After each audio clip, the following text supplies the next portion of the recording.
Assalamu alaikum. Ciao, konnichiwa. Good morning. Bonjour. Good morning, good morning, good morning. How are you today? It's Ken at 10. Hope you had a nice weekend. If you've just arrived here for the first time and you're wondering what's going on, we're live. It's Ken at 10. We broadcast daily property news from our offices in Southwest London. We're in an area called Norbury, which has Streatham to the north and Croydon to the south. We talk all about property, amongst other things. As you can see, we're at Wembley, just getting ready for the game, of course.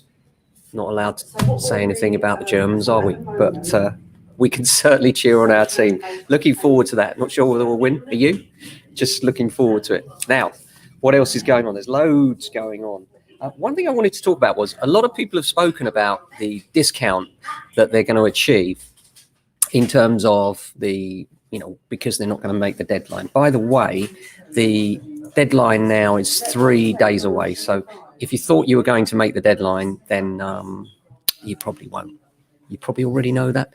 There are a few we've got that are just pending, and we may get them over the line. And there are many solicitors out there that are working really hard. We had one client, in fact, who didn't think they'd make it, just tied up just over 6 weeks ago. And we recommended a solicitor. They were going to use a cheaper one. And this particular solicitor charges a lot more. And we said to them, look, it's a bit like anything else. You choose the cheap one. You can't expect them to be proactive and get you over the line. And in this case, the difference was a couple of £1,000. And that couple of £1,000 has saved them £12,500 because it got them over the line. And I've absolutely no doubt that Hema, if you're watching, great job as always. I've absolutely no doubt that if it wasn't for Hema, the sale wouldn't have gone over the line. And she's from Alan Buckley, by the way. Quick plug for her. And so, yeah, really, really interesting to see. We're getting lots over the line, but a lot of it is to do with the fact that we use high quality solicitors. Now, for those of you, the naysayers, those that think that the property market's going to go through the floor right now, just wanted to point this out. The average change in house prices across the world right now, because we look at it locally, don't we? And we think, oh, well, the stamp duty deadline's here, therefore this is going to happen, that's going to happen, price is going to fall because there's no longer the stamp duty incentive. But actually, the pandemic has led to a worldwide house price rise. Well, a boom, no doubt. If you look in Turkey, have a guess what the Turkey house price rise has been in the past 12 months. 32%. It is unbelievable. 32%. New Zealand, 22.1%. Luxembourg, 16%. Slovakia, 15%. US, 13%. Netherlands, 11%. Canada, 10%. United Kingdom, 10.2%. So if anything, we're towards the sort of middle of the graph, really. And then we've got Australia at 8.3%, Germany even 8.1%, France at 6.4%, Japan at 5.7%, South Africa at 4.5%, and China at 4.3%, Brazil 4%, Ireland 3.7%, Greece 3.1%, Italy 1.6%. Now, the only negatives on that chart are India and Spain, and even then, it's marginal. India minus 1.6 and Spain minus 1.8. The point I'm trying to underline here is this is not just about the stamp duty deadline. This is actually about the pandemic. It's about people. There are those that have lost through the pandemic, but there are many have found increases in savings, changes in lifestyles, particularly and specifically in relation to what they want. They want more from their house. They want more performance from it. They want to study. They want outdoor space. They want to be able to run around in that garden with the children. Things have changed and they permanently changed. And with that has come a need and a desire for different accommodation. For some, that means scaling down. For some, that means scaling up. But certainly across the world, we can see that house prices have risen, not just because of the stamp duty incentive.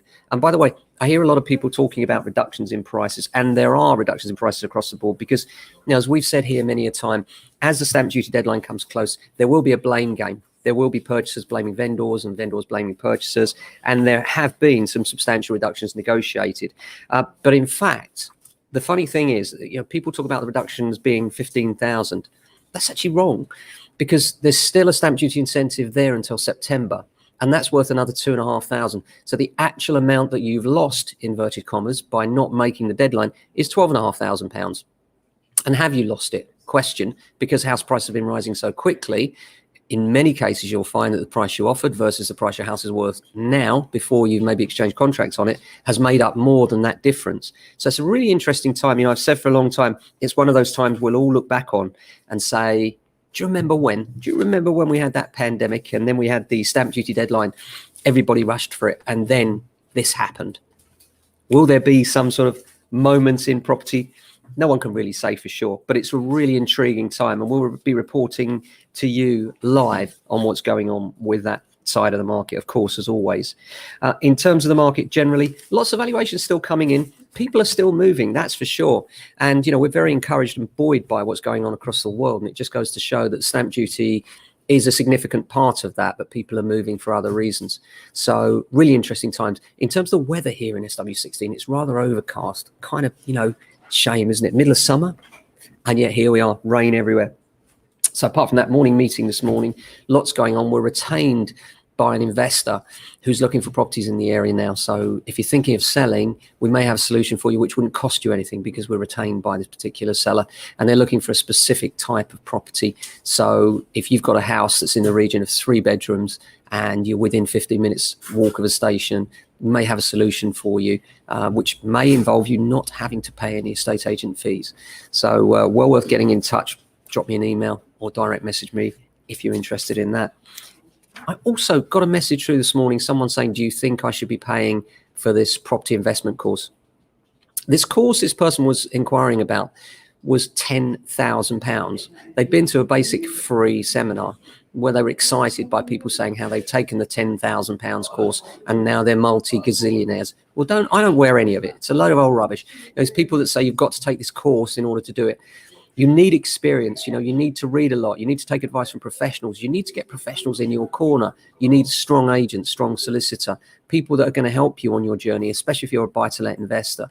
If you want to know the best weapon for winning when it comes to increasing property values, it's time. It's not books. It's not paying £10,000 to somebody else. It's buying a buy-to-let property that represents a reasonable yield, so it will at least cover itself, and then holding on to it for a period of time. 10 plus years will do it. And then all of a sudden you'll look back and think, goodness me, that was a great investment, regardless of when you bought it. So, time will heal all when it comes to property.